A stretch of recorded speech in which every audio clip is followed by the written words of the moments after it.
എല്ലാവർക്കും ചെയ്യാൻ പറ്റുന്ന ഡെക്കുപാഷ് എന്ന് പറഞ്ഞിട്ടുള്ള ഒരു ബോട്ടിൽ ആർട്ട് ടെക്നിക്കാണ് ഇന്നത്തെ വീഡിയോയിൽ നമ്മൾ കാണാൻ പോകുന്നത്. ഈ ബോട്ടിൽ കണ്ടോ, ഒരു ബ്ലൂ റോസ് കളർ ഫ്ലവർ ചെയ്തേക്കുന്നത്. ഈ പിക്ചർ ഇതിലേക്ക് സ്റ്റിക്ക് ചെയ്തിട്ടുള്ളതാണ്. പക്ഷെ കണ്ടാൽ നമുക്ക് ആ ബോട്ടിലുള്ളതായിട്ടേ തോന്നുള്ളൂ, അതിൽ പെയിന്റ് ചെയ്ത പോലെ തോന്നുള്ളൂ.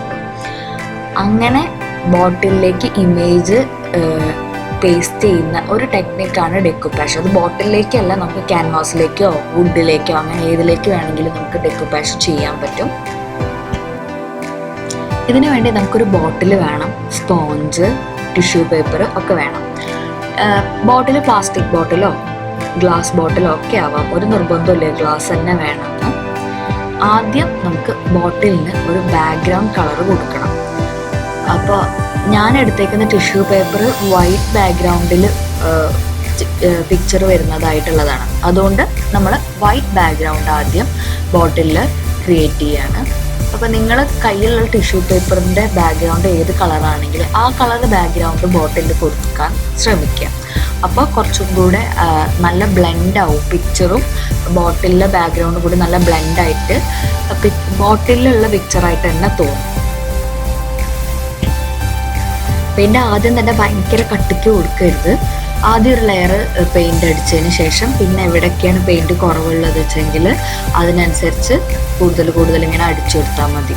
ആദ്യം തന്നെ കട്ടിക്ക് കൊടുത്തു കഴിഞ്ഞാൽ പെയിൻറ്റ് ഇങ്ങനെ ഇളകി പോരാനുള്ള ചാൻസ് ഉണ്ട്. എൻ്റെ ഡിസൈനിൻ്റെ കളർ ബ്ലൂ ആയതുകൊണ്ട് ബോട്ടിൽ നെക്കിൽ ഞാൻ കുറച്ച് ബ്ലൂ ഷെയ്ഡ് കൊടുക്കുന്നുണ്ട്. അപ്പോൾ ബോട്ടിലും ഡിസൈനും നമ്മൾ കുറച്ചുകൂടെ മാച്ചായിട്ട് ഇരിക്കുമല്ലോ. ഇനി നമുക്ക് ടിഷ്യൂ പേപ്പർ എടുക്കാം. ടിഷ്യൂ പേപ്പർ ഇങ്ങനെ പിക്ചർ ഉള്ളത് ഞാനിവിടെ സൗദിയിലായതുകൊണ്ട് ഇവിടുത്തെ ഒരു 5 റിയാൽ ഷോപ്പിൽ നിന്നാണ് കേട്ടോ ഞാൻ വാങ്ങിയത്. ഓൺലൈനായിട്ടും കിട്ടും, നാട്ടിൽ എവിടെ കിട്ടുകയെന്ന് എനിക്ക് അറിയില്ല. സ്റ്റേഷനറി ഷോപ്പിൽ ചിലപ്പോൾ ഉണ്ടായിരിക്കും, ഓൺലൈനായിട്ട് എന്തായാലും കിട്ടും.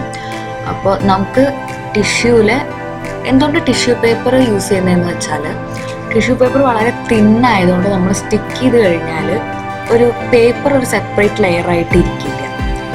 അത് മാത്രമല്ല, നമുക്ക് ശരിക്കും ഒരു ബ്ലെൻഡായിട്ട് ഇരിക്കാൻ വേണ്ടിയിട്ട് നമ്മൾ ടിഷ്യൂ പേപ്പർ ആണെങ്കിലും കത്രിക വെച്ച് വളരെ ഷാർപ്പായിട്ട് കട്ട് ചെയ്യല്ല ചെയ്യുന്നത്.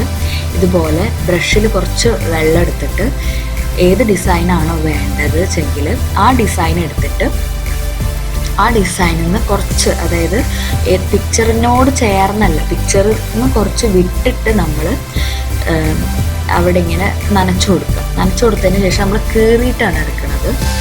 ഇങ്ങനെ പതുക്കെ കീറി എടുക്കുക ചെയ്യുന്നത്, അല്ലാതെ കത്രിക വെച്ച് കട്ട് ചെയ്തെടുക്കുകയല്ല.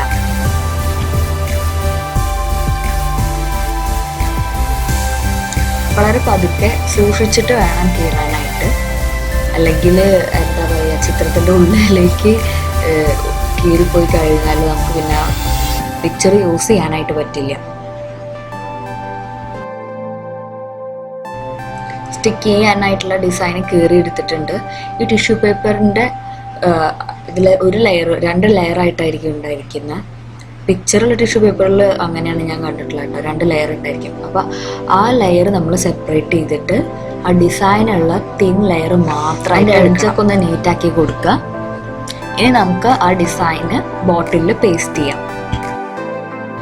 ഞാനിവിടെ ഒരു വൈറ്റ് ഗ്ലൂ ആണ് യൂസ് ചെയ്യുന്നത്. ഫെവിക്കോള് പോലത്തെ ഏത് ഗ്ലൂ നിങ്ങൾക്ക് യൂസ് ചെയ്യാം. അത് ഫെവിക്കോൾ കുറച്ച് കട്ടിയല്ലേ, അത് കുറച്ച് വെള്ളമായിട്ട് മിക്സ് ചെയ്തിട്ട് ഒന്ന് ലൈറ്റ് ആക്കിയിട്ട് വേണം നമുക്ക് യൂസ് ചെയ്യാനായിട്ട്.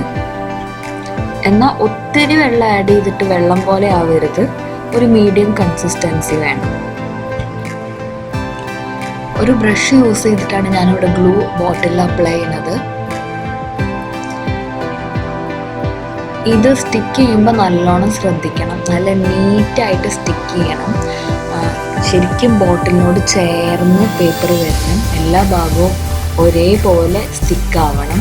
അല്ലെങ്കിൽ ചെറിയ ഗ്യാപ്പ് കറക്റ്റായിട്ട് സ്റ്റിക്കായില്ലെങ്കിൽ ഇങ്ങനെ ഒരു ലൈന് പോലെയൊക്കെ പേപ്പറിൽ ഇങ്ങനെ കാണാൻ പറ്റും. അപ്പോൾ ആ ഒരു ഫിനിഷിങ് കിട്ടില്ല. അപ്പോൾ നമ്മൾ കുറേശ്ശെ ഗ്ലൂ അപ്ലൈ ചെയ്തതിന് ശേഷം ഓരോ ഭാഗമായിട്ട് ഇങ്ങനെ ഒട്ടിച്ചു കൊടുക്കുക. അല്ലാതെ ഒറ്റ ഇതിൽ ഫുൾ ഗ്ലൂ അടിച്ചിട്ട് ഡയറക്റ്റ് ഒട്ടിക്കണ്ട. കുറേശ്ശെ ഗ്ലൂ കൊടുക്കുക, എന്നിട്ട് ആ ഭാഗത്ത് സ്റ്റിക്ക് ചെയ്യുക. അങ്ങനെ ഇവിടെ നമ്മൾ കുറച്ച് ക്ഷമ കാണിക്കണം കേട്ടോ. അത് മുഴുവൻ പേസ്റ്റ് ചെയ്തതിന് ശേഷം നമുക്ക് ആ പേപ്പറിൻ്റെ സൈഡ് ഉണ്ടല്ലോ, എഡ്ജ്, അവിടെ ഒന്ന് അതിൻ്റെ മേൽഭാഗത്തായിട്ട് ഒന്ന് ഗ്ലൂ അപ്ലൈ ചെയ്ത് കൊടുക്കണം. അതെന്തിനാന്ന് വെച്ചാൽ നമ്മുടെ ബോട്ടിലും പേപ്പറും കൂടി ശരിക്കും ബ്ലെൻഡ് ആവാൻ വേണ്ടിയിട്ടാണ്.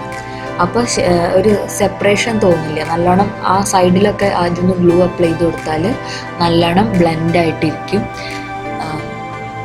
എന്നിട്ട് അത് ഡ്രൈ ആയതിനു ശേഷം ഗ്ലൂവിൻ്റെ ഒരു ടോപ്പ് കോട്ട് ഈ ഡിസൈനിൻ്റെ മേലെ കൊടുക്കണം.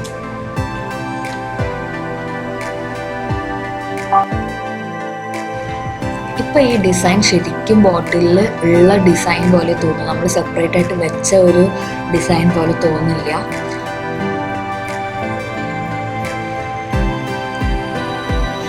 ഇത് ഡ്രൈ ആയതിൻ്റെ ശേഷം നമുക്ക് ഇതിന് ഒരു വാർണിഷ് കോട്ട് അടിക്കുകയാണെങ്കിൽ പിന്നെ നമുക്കിത് കഴുകിയാലൊന്നും ഈ പെയിൻ്റൊന്നും പോവില്ല. ഇപ്പം ഞാൻ ഇവിടെ വാർണിഷ് അടിച്ചിട്ടില്ല, കാരണം ഞാനിത് നനയ്ക്കാനൊന്നും ഉദ്ദേശിച്ചിട്ടില്ല, ചുമ്മാ ഒരു ഷോ പീസ് പോലെ വെക്കാനാണ്. വാർണിഷ് അടിച്ചാൽ കുറച്ചും കൂടി ലാസ്റ്റ് ചെയ്യും, അല്ലെ പെയിൻ്റൊക്കെ ഇളകാൻ സാധ്യതയുണ്ട്. അപ്പോൾ ഫുള്ള് പണി ഏകദേശം കഴിഞ്ഞിട്ടുണ്ട്, നിങ്ങൾക്ക് കാണാൻ പറ്റും. എങ്ങനെയുണ്ട്, ഇഷ്ടമായോ? നല്ല സിമ്പിളല്ലേ ചെയ്യാനായിട്ട്, പെട്ടെന്ന് ചെയ്യാനും പറ്റും, കാണാനും നല്ല ഭംഗിയാണ്. അപ്പോൾ നിങ്ങളെല്ലാവരും ഇതുപോലെ ഇനി ബോട്ടിൽസൊക്കെ കിട്ടുമ്പോൾ ചെയ്ത് നോക്കുക. നമ്മുടെ വീട്ടിലെല്ലാവരും വീട്ടിലും ഉണ്ടാവില്ലേ ബോട്ടിൽ. ഇത് ഗ്ലാസ് ബോട്ടിലിൽ ചെയ്തതാണ് കേട്ടോ ഇതുപോലൊരു ഡിസൈന്. ഇത് ഞാൻ ആദ്യം ചെയ്തത് അത്ര പെർഫെക്റ്റ് ആയില്ല, രണ്ടാമത് ചെയ്തപ്പോൾ കുറച്ചും കൂടെ നന്നായി. കണ്ടോ, അതിൻ്റെ എഡ്ജിൽ കുറച്ചൊരു എന്താ പറയുക, പൊങ്ങി നിൽക്കുന്നുണ്ട്. ഇത് ബോട്ടിൽ ക്ലേ വെച്ച് ഡെക്കറേറ്റ് ചെയ്യുന്ന വേറൊരു ബോട്ടിലായിട്ടാണ്. അത് നെക്സ്റ്റ് വീഡിയോയിൽ പറഞ്ഞുതരാം കേട്ടോ. ഈ വീഡിയോ എല്ലാവർക്കും ഇഷ്ടമായി എന്ന് വിചാരിക്കണം. അപ്പോൾ ലൈക്ക് ചെയ്യുക, കമൻറ്റ് ചെയ്യുക, സബ്സ്ക്രൈബ് ചെയ്യുക. Thanks for watching. Bye. Stay happy.